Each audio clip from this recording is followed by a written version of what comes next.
One Piece әлемінде көпшілік Багиді әзіл кейіпкер деп санайды. Бірақ ең қызығы дәл осы адам Роджердің экипажында болған, Шичибукай атанған және кейін Йонго деңгейіне дейін көтерілген. Ал бүгін біз Баги туралы көпшілік байқамайтын 20 құпияны қарайтын боламыз. Ендеше кеттік.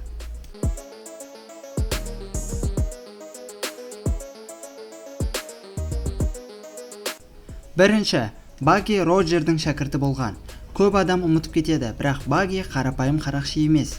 Ол қарақшылар патшасы Голди Роджердің кемесінде өскен санаулы адамдардың бірі. Екінші, Шанкспен бірге өскен.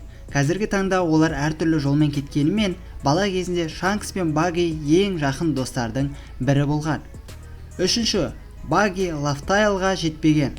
Роджердің соңғы сапар кезінде Баги ауырып қалған. Сол себепті ол One Piece қазынасын өз көзімен көрмеген санаулы Роджер қарақшыларының бірі. Төртінші, ол бұрын өте жақсы жүзгіш болған.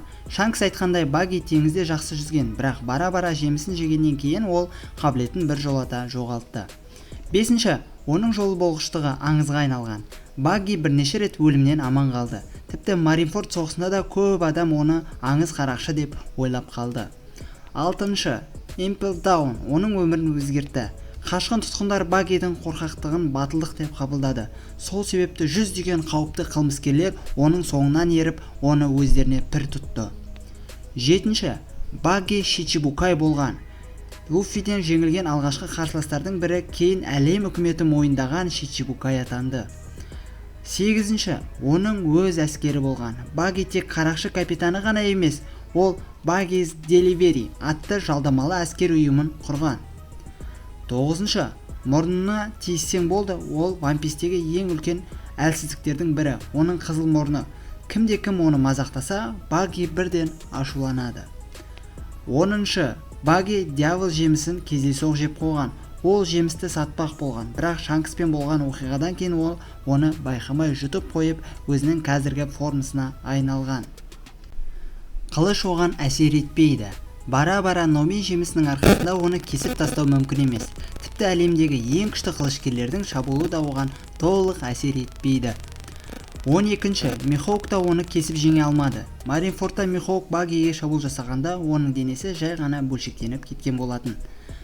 13-ші, Ода Багиді ұнатады. Бір сұхбатында Ода Багиді ең ұнайтын антагонистердің бірі ретінде ерекше атап өткен. 14-ші, Багиде хаки жоқ. Қазіргі мәлімет бойынша ол Йонко болғанымен, хаки қолданатыны көрсетілмеген жалғыз Йонко осы Баги. 15-ші, оның марапаты 3 миллиардтан асады. Яғни Багидің марапаты миллиардтар деңгейіне жетті. Бұл оны әлемдегі ең іздеудегі қарақшылардың қатарына қосады. 16-ші, Михоук пен Крокодайлдың басшысы. Шын мәнінде олар Багиден күшті. Алайда бірақ әлем үкіметі Кросскуилд ұйымының басшысы дәл Баги деп ойлайды. 17-ші, Баги қарақшылар патшасы болғысы келеді. Көп адам оны әзіл ретінде қабылдайды, бірақ мангада оны One Piece'ті табуға шындап ниетті екенін айтқан. 18-ші, оның хоббиі қазына карталарын жинау.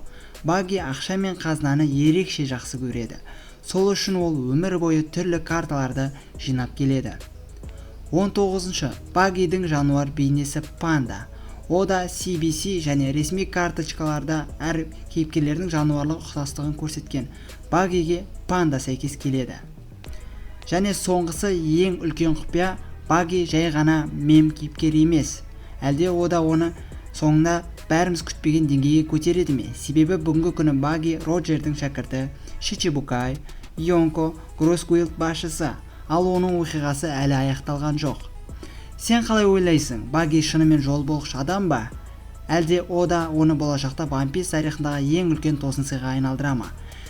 Комментарийге өз ойың жаза кет. Видеоға лайк басуды ұмытпа. Телеграм каналымызға тіркелеміз. Каналымыздағы басқа аниме видеоларға қарап, комментарий жазып, лайк басып, өз көріліміңді жасауды ұмытпа. Біз сіздермен бірге боламыз. Келесі кездескенше рахмет. Нұрик Жақып каналы.